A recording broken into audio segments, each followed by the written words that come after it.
අපේ ගවුම නිර්මාණයට අවශ්‍ය වන මිමි මොනවාද කියලා දැන් අපි බලමු.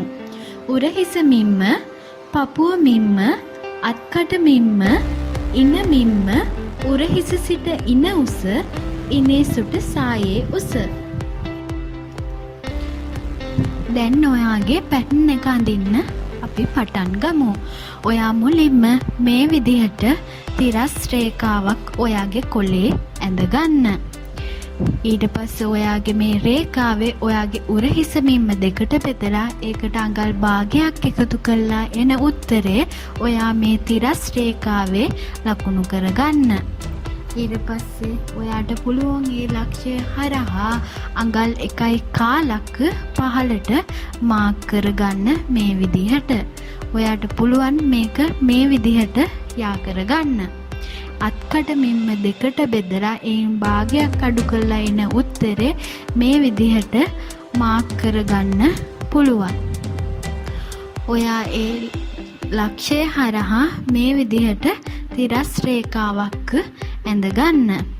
ඊට පස්සේ ඔයාට පුළුවන් ඔයාගේ උරහිස මිම්ම රේඛාව මේ විදිහට ඇඳගන්න. ඊට පස්සේ ඔයාට අවශ්‍ය වෙන්නේ ඔයාගේ පපුව මෙම්ම, ඔයාගේ පපුව මෙම්ම හතරට බෙදලා අඟල් 1/2ක් එන උත්තරේ ඔයා මේ තිරස් රේඛාවේ මේ විදිහට ලකුණු කර ගන්න. ඊට පස්සේ ඔයාගේ උරහිස් රේඛාව ඔයාගේ කර පළල අඟල් 3ක් මේ විදිහට මාක් කරගන්න. ඊට පස්සේ ඔයාට පුළුවන් උරහිස සිට ඉන තෙක් උසට අඟල් භාගයක් එතුල්ලා ඒ උන උත්තරේ ඒ ලක්ෂ්‍ය හරහා මේ විදිහට ලකුණු කරගන්න. මගේ අඟල් 15 මම මේ විදිහට මාක් කරගන්නවා. මම ඒ ලක්ෂ්‍ය හරහා මේ විදිහට තිරස් රේඛාවක් ඇඳ ගන්නවා. මම ඒ තිරස් රේඛාවේ තමයි මගේ ඉන මිම්ම ලකුණු කරගන්නේ. මගේ ඉන මිම්මට හතරට බෙදලා අඟල් 2ක් එකතු කරලා එන උත්තරේ මම මේ විදිහට මේ තිරස් රේඛාවේ ලකුණු කරගන්නවා. ඔයාට පුළුවන් මේ පපුව මිම්ම හා ඉන මිම්ම මේ විදිහට යා කරගන්න. ඊට පස්සේ ඔයාගේ අත්කඩ මිම්ම නිර්මාණය කරගන්න ඕනේ. ඔයාගේ උරහිස මිම්ම මේ විදිහට දෙකට බෙදලා ඒ ලක්ෂ්‍ය හරහා අඟල් භාගයක් ඇතුළට මේ විදිහට මාක් කරගන්න. ඔයාට මේ හරහා පුළුවන් ඔයාගේ අත්කට නිර්මාණය කරගන්න. මගේ අත්කට මම මේ විදිහට නිර්මාණය කරගන්නවා. ඔයාට පුළුවන් ඔයාගේ අත්කට මිම්ම මේ විදිහට ඇඳගන්න.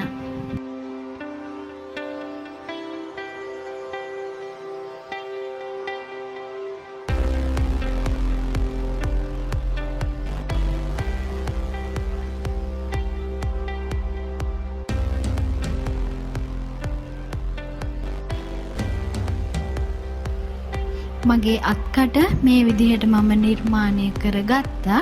දැන් මගේ කර නිර්මාණය කරගන්න ඕනේ. ඔයාට මේ සඳහා කැමති කරක් යොදා ගන්න පුළුවන්. මම මේ සඳහා යොදාගන්නේ රවුන්ඩ් කරක්. මගේ රවුන්ඩ් කරේ පළල මම කලින් මාක් කරගත්තා. ඊට පස්සේ මගේ කර ගැඹුර මේ මම අඟල් 4ට මාක් කරගෙන මේ විදිහට මගේ කර යොදා ගන්නවා. ඔයාට පුළුවන් ඔයාගේ කරත් මේ ආකාරයෙන්ම නිර්මාණය කරගන්න. දැන් මගේ පැටර්න් එකේ ඉදිරිපස පළුව නිර්මාණය කරගෙන ඉවරයි.